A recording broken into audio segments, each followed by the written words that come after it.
2025 বৰ্ষৰ জানুৱাৰী মাহৰ 16, 17, 18 তিনিদিনীয়া কাৰ্যসূচীৰে আমাৰ পৰম্পৰাগত জোনবিল মেলা এই জোনবিল পথাৰত অনুষ্ঠিত হ'ব। এইবাৰ জোনবিল মেলাত কাৰ্বি আংলঙৰ পৰা আমচাই পিনুং, বৰমাৰ্জং পিনুং, চখামনি পিনুং, বালিখঞ্জি পিনুং আদিকে কৰি ৰংখৈ বাৰ, খাওৰা গাৰাই, চিলাংখুঞ্জি, উঠাংখুঞ্জি আদিকে কৰি প্ৰায় 58খন গাঁৱৰ পাহাৰৰ লোকসকল, তিৱা লোকসকল আহিব আৰু মেঘালয়ৰ আমদুবি ঘাট, আমজং, ডুমফৈ, উন্ত্ৰাই, উমদেন, উমলাপেৰ, মাগৰ পিনুং, মায়ং পিনুং, নখাপ, মকেৰ, মৰঙা, চিৰাদন আদিকে কৰি 20খন গাঁৱৰ লোকসকলে পাহাৰত উৎপাদিত হোৱা মেটমৰা সামগ্ৰী লৈ জোনবিল মেলাত তেওঁলোকে ঢাপলি মেলিব। আমি জোনবিল মেলাৰ তিৱা ৰজাসকলৰ যি ৰাজদৰবাৰ বহিব, সেই ৰাজদৰবাৰ মুখ্য অতিথি হিচাপে অসমৰ জনপ্ৰিয় মুখ্যমন্ত্ৰী ডক্টৰ হিমন্ত বিশ্ব শৰ্মাক আমি মুখ্য অতিথি হিচাপে আমন্ত্ৰণ জনাবলৈ ইতিমধ্যে সিদ্ধান্ত গ্ৰহণ কৰিছোঁ। আৰু তাতে আমাৰ কেবিনেট মন্ত্ৰী শ্ৰীযুত পীযুষ হাজৰিকা আৰু ৰুজ পেগু উপস্থিত থাকিব।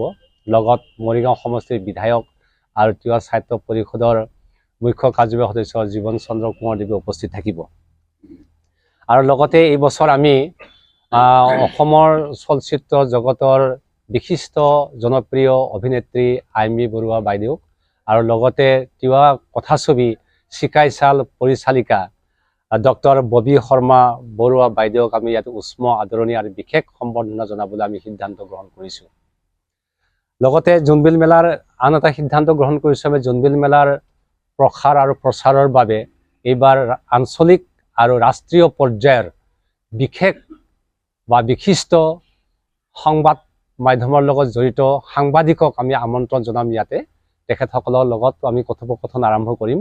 আৰু লগতে ইতিমধ্যে আমাৰ যোগাযোগ হৈছে বিদেশী পৰ্যটকসকলৰ লগত তিৱাসকলৰ যি পৰম্পৰা মেল, সেই মেল এইবাৰ আমি জোনবিল মেলাত আমি আয়োজন কৰিছোঁ, যাতে বিদেশী পৰ্যটকসকলৰ লগত আমি এই যাতে কথোপকথনটো আৰম্ভ কৰিব পাৰোঁ জোনবিল মেলা সম্পৰ্কে। এতিয়াও পাহাৰ ভৈয়ামৰ যি সমন্বয়ৰ এনাজৰী গোভা ৰজাই শক্তিশালী কৰি ৰাখিছে, তাৰ জ্বলন্ত উদাহৰণ হৈছে জোনবিল মেলাৰ বিনিময় প্ৰথা।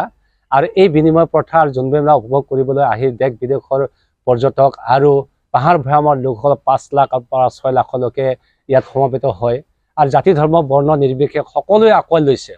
সেইকাৰণে এনেকুৱা মহান আদৰ্শ ঐতিহ্য বহন কৰি অহা জোনবিল মেলাক যিহেতু সকলোৱে আহে, সকলোৱেও ভাল পায়, এদিন সকলোৱেও চাব বিচাৰে, গতিকে অহা বছৰৰ পৰা জোনবিল মেলা এটা দিন বন্ধৰ ঘোষণা কৰিবৰ কাৰণে অসমৰ জনপ্ৰিয় মুখ্যমন্ত্ৰী ডক্টৰ হিমন্ত বিশ্ব শৰ্মাক আবেদন জনাই আমি এটা প্ৰস্তাৱ গ্ৰহণ কৰিছোঁ। গতিকে আমি এইবাৰ এনেধৰণে কাৰ্যসূচী লৈছোঁ। গতিকে সকলো ৰাইজকে জাতি ধৰ্ম বৰ্ণ নিৰ্বিশেষে এই চেনেহৰ সম্প্ৰীতিৰ মেলাখনত যোগদান কৰিবৰ কাৰণে আমি সকলোকে আহ্বান জনাইছোঁ।